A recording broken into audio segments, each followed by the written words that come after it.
Kali ini saya akan mereview casing Silverstone LD01 yang sebenarnya saya sudah dapatkan dari Silverstone sejak tahun lalu, tapi saya tidak ada waktu jadi baru bikin video sekarang. Dan juga mereka juga mengirim satu water cooler Silverstone PF240 ARGB mereka, dan saya juga akan melakukan video itu dalam beberapa hari ini. Tapi sekarang saya akan mereview casing ini yang mereka sudah kirim saya karena saya sudah lama belum reviewnya juga. Dan ini dia casing Silverstone M-ATX LD01, yaitu sebuah casing M-ATX dengan layout inverted, jadi motherboardnya kebalik, dan juga memiliki desain side panel tempered glass di sekitar case-nya, dan juga memiliki bagian silver seperti stainless steel di bagian atas dan bawahnya seperti ini. Menurut saya, eksterior casing ini terlihat sangat bagus, dan juga desainnya cukup berkelas dan juga elegan kelihatannya, tidak terlalu seperti casing gamer. Dan ini dikarenakan casing ini desainnya hanya sebuah kotak dan menggunakan panel kaca di sekitarnya, yang menurut saya membuat casing ini terlihat lebih mahal karena kaca tidak murah, dan harga casing ini pun memang tidak murah, harganya di atas $100. Harganya agak berubah-berubah sekarang, mungkin di Indo masih dijual atau tidak saya kurang tahu, tapi di sini harganya biasanya $120-140. Dan juga untuk casing ini, seperti yang Anda bisa lihat, di atasnya ada sebuah power button yang tidak ada reset buttonnya, tapi sekarang banyak orang tidak menggunakan reset button, jadi menurut saya itu tidak ada apa-apa. Dan power buttonnya sendiri terasa sangat bagus kualitasnya. Lalu untuk I/O panel depannya ada beberapa USB 3.0 port dan juga ada USB Type-C dan headphone output jack dan juga microphone input jack. Dan tidak ada apa-apa lagi, jadi memang exterior casing ini lumayan simple. Dan di bagian atas juga Anda bisa melihat ada ventilasinya untuk airflow intake ke bagian front panelnya. Dan ini adalah salah satu hal yang Silverstone lakukan untuk bisa menggunakan casing dengan desain side panel tempered glass di semuanya, tanpa membuat banyak bolong-bolong di sekitar casing yang terlihat. Lalu mari kita lihat bagian belakang casingnya saja, karena bagian luarnya di sekitarnya lumayan bosan, kelihatannya tidak ada apa-apa. Memang desainnya seperti itu. Jadi sekarang mari kita lihat bagian belakangnya saja. Ya, seperti bisa Anda lihat di bagian belakang casing ini, casing ini memiliki layout inverted, jadi motherboardnya di bagian bawah dan GPU-nya di atas. Dan seperti Anda bisa lihat di sini, Silverstone menggunakan 5 PCIe slot. Yaitu menurut saya itu sangat berguna untuk casing M-ATX karena banyak motherboard M-ATX yang high-end seperti yang saya punya ini, Asus X99M WS, bisa menggunakan PCIe slot di paling luarnya. Jadi Anda bisa menggunakan 2 GPU seperti saya gunakan di sini, yaitu hanya RX 580. Memang konfigurasi yang tidak terlalu make sense sekarang karena GPU lebih kencang sudah keluar sekarang, dan satu saja bisa mengalahkan RX 580 saya yang Crossfire ini. Tapi kalau Anda menggunakan 2 graphics card seperti saya ini, tetap ada satu slot di tengah-tengah graphics card yang bisa digunakan untuk adapter lain atau PCIe card lain. Dalam hal ini saya menggunakan sebuah adapter PCIe to M.2 SSD adapter karena saya ingin menggunakan sebuah M.2 SSD yang lumayan kencang, dan saya tapi tidak ingin menggunakannya di motherboard yang motherboard saya tidak membiarkan full speednya. Jadi harus menggunakan adapter. Lalu di bagian belakangnya juga ada ventilasinya, dan juga ventilasi sebuah 120mm fan mount buat kipas 12 cm, dan juga power supply di bagian bawah.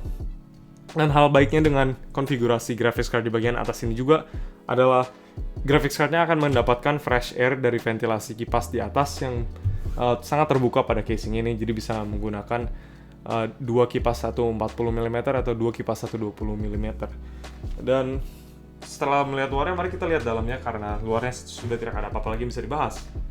Mari kita copot front panelnya dulu dan lihat seperti apa di belakangnya. Jadi seperti yang Anda bisa lihat, front panelnya adalah tempered glass seperti semua casing side panel kanan dan kiri dari casing ini, dan juga memiliki backing plastik, dan bisa dilihat bahwa plastiknya menutupi bagian sebelah kanan sini. Jadi memang kalau Anda menggunakan kipas RGB di depan akan terlihat sedikit tidak di tengah kipasnya, dan emang ini desain case-nya, dan ini dikarenakan agar Silverstone bisa menggunakan mounting radiator yang lebih besar di depan. Tapi menurut saya kalau mereka ingin menambah radiator atau fan mount juga, seharusnya mereka menambahkan rail untuk mounting kipasnya mencapai sampai ujung atas casing ini. Karena kalau mereka melakukan itu, mungkin mereka bisa menggunakan 3 kipas 120mm di depan dan mendapatkan lebih banyak airflow, dan juga option untuk orang-orang yang mau water cooling. Lalu untuk front panel sendiri, ada ventilasi di bagian atasnya yang mencukupi standarnya. karena memang cukup besar dan juga spacing antara front panel glassnya dan fan mountnya lumayan besar, jadi kipasnya sendiri saat ditaruh di depan tidak terchoke off karena glassnya dan masih mendapatkan airflow yang mencukupi. Tapi saya menambahkan lagi airflow-nya dengan memotong bagian bawah plastiknya yang seharusnya hanya ada sedikit slot untuk digunakan untuk mencopot plastik front panel saja, tapi saya potong semua plastiknya agar airflow kepada front panel fan saya lebih besar dari intake-nya. Dan menurut saya ini tidak terlalu membantu karena dalam testing saya ini hanya membantu sekitar 3 derajat saja lebih dingin. Jadi desain Silverstone standarnya sudah lumayan bagus. Tapi satu hal yang sangat membantu dengan airflow adalah mencopot air filternya. Karena saya sudah coba pada setup saya yang menggunakan graphics card water cooled dengan liquid metal dan radiator sendiri-sendiri, saya bisa menurunkan temperature graphics saya sekitar 6 derajat hanya dengan mencopot radiator filter untuk radiator depan saya. Karena menurut saya mungkin gara-gara ini terlalu dekat kepada kipas-kipasnya dan ini menahan banyak airflow. Jadi saya akan membersihkan case ini lebih sering, tapi setidaknya lebih dingin sekarang kalau tidak digunakan dengan air filter. Mari kita lihat bagian dalam case-nya dan lihat seperti apa setup cooling saya dan juga PC build di dalam sebuah Silverstone case ini.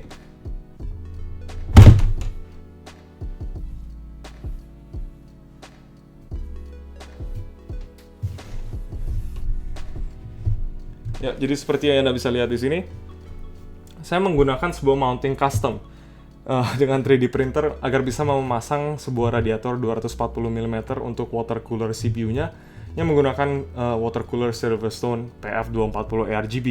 Dan pada setup ini saya bisa mendinginkan sebuah CPU i7 6950X di overclock ke 4,4 atau 4,5 GHz. Ada beberapa core yang 4,4 atau 4,5. Dan saya bisa mendinginkannya, tidak throttling, masih sekitar 80 derajat dengan setup seperti ini. Dan bahkan airflow-nya sedikit tertahan karena ada glass-nya di depannya. Tapi saya mendesainnya agar kipas-kipas radiator ini bisa menarik airflow dari ventilasi bolong di belakang yang seharusnya buat hanya satu kipas 120 mm. Dan untuk radiator di depan saya setupnya menggunakan dua radiator 120 mm masing-masing mendinginkan satu graphics card saya.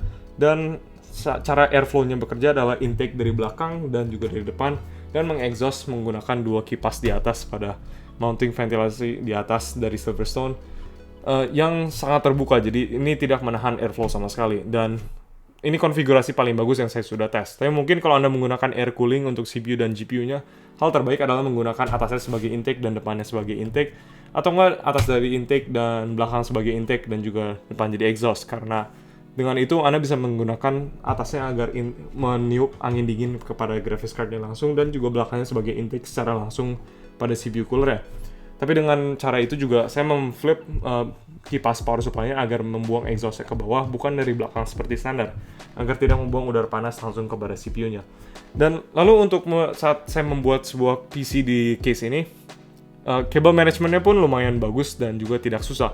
Karena seperti Anda bisa lihat, Silverstone memasang rubber grommet untuk kabel-kabel dari power supply-nya untuk motherboard, GPU, dan CPU, dan bahkan untuk front panel-nya pun ada, walaupun tidak terlalu kelihatan pada setup ini sekarang. Dan menurut saya ini bisa membuat casing ini dijadikan lumayan rapi dalamnya kalau Anda tidak menggunakan terlalu banyak pipa water cooling seperti saya. Tapi itu saja untuk bagian depannya. Dan seperti Anda bisa lihat juga saya menggunakan sebuah bracket untuk cooling fan di hard drive-nya karena saya menemukan bahwa hard drive cage Silverstone ini sepertinya kurang ventilasinya, dan di bawah power supply shroud seperti ini hard drive-nya bisa mulai cukup panas kalau tidak diberikan fan. Jadi saya harus membuat sebuah bracket dan memasang sebuah kipas di bagian bawah untuk meniup hard drive-nya. Mungkin kalau Anda tidak menggunakan water cooling seperti saya ini yang sangat menahan airflow dari depan, hard drive-nya akan tidak ada masalah udaranya. Tapi kalau digunakan water cooler seperti ini dan kipasnya terlalu jauh dari hard drive bracket-nya, emang cooling hard drive-nya agak sedikit turun. Jadi saya menggunakan sebuah kipas Noctua Slim di dalam bracket ini untuk meniup hard drive-nya sendiri. Lalu mari kita lihat bagian belakang casing ini seperti apa. Untuk bagian belakangnya, seperti yang Anda bisa lihat, saya menggunakan banyak zip tie untuk menahan kabel-kabelnya untuk cable management, dan Silverstone pun memberikan banyak poin untuk zip tie, jadi emang bisa lumayan dirapikan. Walaupun bagian sini saya kurang rapi karena saya menggunakan banyak fan, dan waktu itu saya pindahkan beberapa fan controller jadi belum di zip tie lagi, dia agak acak-acakan. Tapi tidak ada masalah karena casing ini memberikan banyak space di antara belakangnya motherboard dan juga side panel glassnya. Jadi bisa menahan banyak kabel di bagian belakangnya dan terlihat rapi karena kacanya pun tinted lumayan gelap, ada kacanya tidak tembus pandang terlalu gampang. Jadi asal Anda tidak menggunakan LED di bagian belakang, kabel walaupun acak-acakan kelihatannya tidak akan masalah dan tidak akan terlihat dari luar. Lalu Anda juga bisa lihat ada dua hard drive di SSD, bukan hard drive di atas. Untuk SSD 2,5 inch yang bisa dipasang di sini, dan juga untuk hard drive cage-nya Anda bisa memasang 3 hard drive 3,5 inch di depan. Asal memiliki airflow yang cukup saja kepada hard drive ini seperti saya bilang, karena kadang mereka lumayan panas. Lalu untuk power supply-nya sendiri, saya menggunakan power supply Seasonic yang lumayan pendek, dan saya mempunyai banyak space di depan power supply ke hard drive cage-nya untuk menahan kabel. Tapi kalau power supply Anda memang lebih besar, cage ini juga bisa dimajukan sedikit untuk hard drive-nya dan memberikan lebih banyak space untuk power supply-nya sendiri. Dan ya tidak ada banyak hal lagi yang saya bisa komplain tentang case ini, kecuali saya pikir mungkin kalau case ini sedikit lebih tinggi juga, mungkin saya bisa menggunakan kipas full size di atasnya, melainkan salah satu kipasnya harus yang slim karena terlalu berdekatan dengan graphics card-nya. Karena menurut saya ini casingnya bukan casing M1X paling kecil, jadi tidak akan ada salahnya kalau Silverstone membuat casing ini sedikit lebih tinggi agar bisa memasang kipas lebih banyak di atas, dan juga mungkin bisa memasang lebih banyak kipas di bagian depan casing ini. Tapi untuk build quality-nya sendiri, besinya yang digunakan oleh Silverstone pada casing ini memang lumayan high quality dan tidak banyak flexing atau bengkok-bengkok saat saya tekan di bagian fan mount-nya, bahkan di grill-nya. Jadi ini casing yang memang lumayan high quality dan karena itu harganya lumayan mahal, apalagi dengan 3 panel kaca yang mengitari case ini. Tapi kalau Anda menyukai kelihatannya dengan tempered glass dan style case ini, menurut saya ini casing yang lumayan worth it, dan juga kualitasnya sangat tinggi dan gampang membuat PC di dalam ini, dan juga ditambah dengan airflow-nya yang lumayan bagus bahkan dengan semua panel glass di pada casing ini. Tidak seperti beberapa casing yang asal memasang front panel glass dan tidak memikirkan dengan airflow. Tapi ya itu saja untuk video kali ini. Mungkin saya nanti akan membuat video lebih tentang water cooler yang Silverstone juga mengirimkan saya untuk review, PF240 ARGB, yang saya juga lumayan kagum dengan performanya karena bisa mendinginkan CPU 10 core saya yang memakan lebih dari 300 watt. Tapi itu saja untuk video kali ini. Terima kasih sudah menonton, semoga Anda menyukainya, dan jika iya tolong pencet like dan juga tolong klik subscribe untuk melihat video-video saya yang lain. Terima kasih.